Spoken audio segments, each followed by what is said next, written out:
ભારત સરકારના વિકસિત કૃષિ સંકલ્પ અભિયાન કાર્યક્રમમાં આપણી સૌની સાથે મંચ ઉપર ઉપસ્થિત સાંસદ શ્રી મિતેશભાઈ પટેલ, મારા સાથી ધારાસભ્ય શ્રી યોગેશભાઈ પટેલ, શ્રી કમલેશભાઈ પટેલ, શ્રી વિપુલભાઈ પટેલ, શ્રી રમણભાઈ સોલંકી, શ્રી ચિરાગભાઈ પટેલ, અમદાવાદ આણંદ જિલ્લા ભાજપના પ્રમુખ શ્રી સંજયભાઈ પટેલ, કૃષિ વિભાગના અધિક મુખ્ય સચિવ શ્રી અંજુબેન શર્મા, આણંદ કૃષિ યુનિવર્સિટીના કુલપતિ ડોક્ટર કે.બી.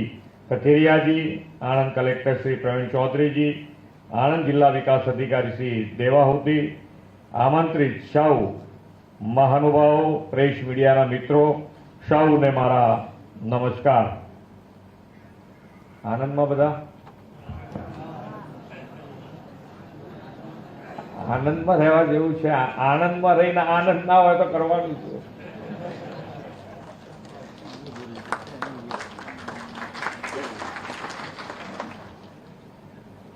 અત્યારે તો ઓપરેશન સિંદૂર અને ઓપરેશન સિંદૂરની જ્વલંત સફળતા માટે વિશ્વ નેતા અને દેશના વડાપ્રધાન શ્રી નરેન્દ્રભાઈ મોદી સાહેબ તથા દેશના સૈન્યના સૌ જવાનોને આપણા સૌ વતી હું ખૂબ ખૂબ અભિનંદન પાઠવું છું. આ તિરંગો એના માટે છે કે તમે પણ તમારા તિરંગા સાથે અભિનંદન પાઠવો.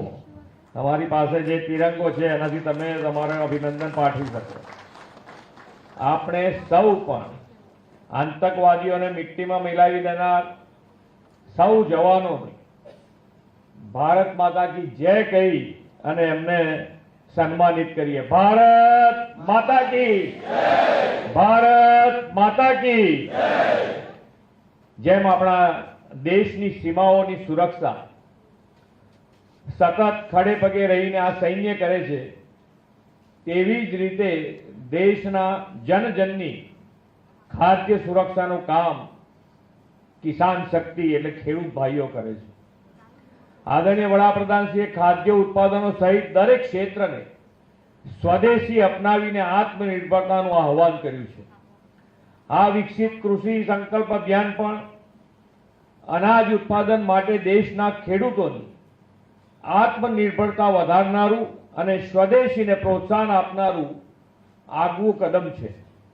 જય જવાન, જય કિસાન અને જય વિજ્ઞાન સૂત્રમાં આદરણીય વડાપ્રધાન શ્રી મોદી સાહેબે એમાં વધુ એક સૂત્ર જય અનુસંધાન જોડીને શોધ, સંશોધન અને ટેકનોલોજીના ઉપયોગને જન જન સુધી પહોંચાડવાનો આયામ આદર્યો છે. વડાપ્રધાનશ્રીએ વિકસિત ભારતના નિર્માણ માટે ગરીબ, યુવા, અન્નદાતા અને નારી શક્તિ એટલે કે જ્ઞાનના સશક્તિકરણને વિશેષ મહત્વ આપ્યું છે. કૃષિમાં સમય અનુરૂપ ટેકનોલોજીનો ઉપયોગ, આધુનિકતા અને સસ્ટેનેબલ ફાર્મિંગ માટે અન્નદાતાઓને માર્ગદર્શન, પ્રશિક્ષણ આપવા એક નવતર પહેલ આ વિકસિત કૃષિ સંકલ્પ અભિયાન રૂપે ભારતભરમાં આજથી શરૂ થઈ રહ્યું છે. આ અભિયાનમાં ખેડૂતોને ઘેર બેઠા કૃષિ તજજ્ઞો અને વૈજ્ઞાનિકો અદ્યતન ખેતીની ટેકનિક અને વાવેતરથી લઈને વેચાણ સુધીની સમજ આપવાના છે. ખેડૂતો માટે ઘેર બેઠા ગંગાના અવસર દેશની હાલની કૃષિ ક્રાંતિના પ્રણેતા વડાપ્રધાન શ્રી નરેન્દ્રભાઈની પ્રેરણાથી આવ્યો છે. વડાપ્રધાનશ્રીએ હંમેશા ખેડૂતોના હિતને અને કૃષિ કલ્યાણને અગ્રતા આપી છે. વડાપ્રધાન શ્રી મોદી સાહેબે ખેડૂતો માટે ગઈકાલે કેન્દ્રીય કેબિનેટની બેઠકમાં 2 ખેડૂત હિતકારી નિર્ણય જાહેર કર્યા છે. તે માટે પણ આપ સૌ વતી હું એમને ખૂબ ખૂબ અભિનંદન પાઠવું છું. ખેડૂતોના વાવેતરથી શરૂ કરે તે પહેલા જ 25-26ના વર્ષ માટે ખરીફ પાકોના ટેકાના ભાવમાં વધારો કર્યો છે અને સંકલિત ખેતીનો અભિગમ ખેડૂતો પાર પાડી શકે તે માટે હવે પશુપાલન અને મત્સ્ય ઉદ્યોગ માટે પણ 2 લાખ રૂપિયાની સુધીની લોન આપવાનો નિર્ણય કર્યો છે. આના પરિણામે ખેતી સાથે પશુપાલન અને મત્સ્ય ઉદ્યોગ પણ પ્રોત્સાહન મળશે. જો ખેતીનું વર્ષ નબળું જાય તો ખેડૂત પશુપાલનમાંથી આવક રહી શકે અને ખેતી પરનું જોખમ પણ ઘટશે. ગુજરાતના ખેડૂતો તો વડાપ્રધાનશ્રીની વિઝનરી નેતૃત્વનો છેલ્લા 2.5 દાયકાથી લાભ આપણે મેળવી રહ્યા છીએ. એક સમયે આપણો ખેડૂત વરસાદની ચાતક નજરે રાહ જોતો, આકાશની ખેતી જ કરતો. દર 2 વર્ષે દુકાળ, પાણીની તંગી અને અપૂરતી વીજળી એવી દયાજનક સ્થિતિમાં ખેડૂત અને ખેતી બે હતા. શ્રી નરેન્દ્રભાઈ મોદીએ 2001માં મુખ્યમંત્રીશ્રીનું તરીકેનું સેવા દાયિત્વ સંભાળીને ખેતીની આ દશા સુધારીને રાજ્યના ખેડૂતોને ખેતીની નવી દિશા આપી. જો ખેડૂતોનું કૃષિ ક્ષેત્ર અને ગ્રામીણ જનજીવનનું ભલું કરવાની રાજકીય ઈચ્છા શક્તિ હોય તો કેવા બદલાવ લાવી શકાય તે તેમણે વીજળી અને નર્મદાનું પૂરતું પાણી સિંચાઈ માટે આપીને પુરવાર કર્યું છે. ખેડૂતોને પોતાના ખેતરમાં કયો પાક વધુ લઈ શકાય, વેલ્યુ એડિશન કેવી રીતે કરી અને વધુ કિંમત મળે એ બધી સમજ ખેડૂતોને સામે ચાલીને રાજ્ય સરકાર આપે તેવો અભિગમ શ્રી નરેન્દ્રભાઈએ કૃષિ મહોત્સવથી અપનાવ્યો. Soil health card, lab to land, પશુ આરોગ્ય મેળા જેવા કૃષિ હિતકારી આયામો પણ મોદી સાહેબની વિઝનરી લીડરશીપ અને આગવી દ્રષ્ટિથી ગુજરાતને મળ્યા છે. 2001 થી 2014 સુધીના સમયગાળા દરમિયાન જ્યારે સમગ્ર ભારતનો કૃષિ વિકાસ દર 3% હતો, ત્યારે મોદી સાહેબના નેતૃત્વમાં ગુજરાતનો વાર્ષિક કૃષિ વિકાસ દર ડબલ ડિજિટમાં દર વર્ષે વૃદ્ધિ કરી રહ્યો હતો. મોદી સાહેબે વડાપ્રધાન તરીકેનું સેવા દાયિત્વ 2014માં સંભાળ્યું અને કૃષિ વિકાસના નવા દ્વાર ખોલી આપ્યા.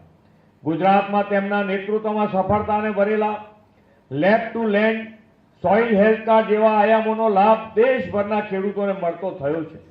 નાના સીમાંત ખેડૂતોને સહાયરૂપ થવા વડાપ્રધાનશ્રીએ કિસાન સન્માન નિધિની ભેટ આપી છે.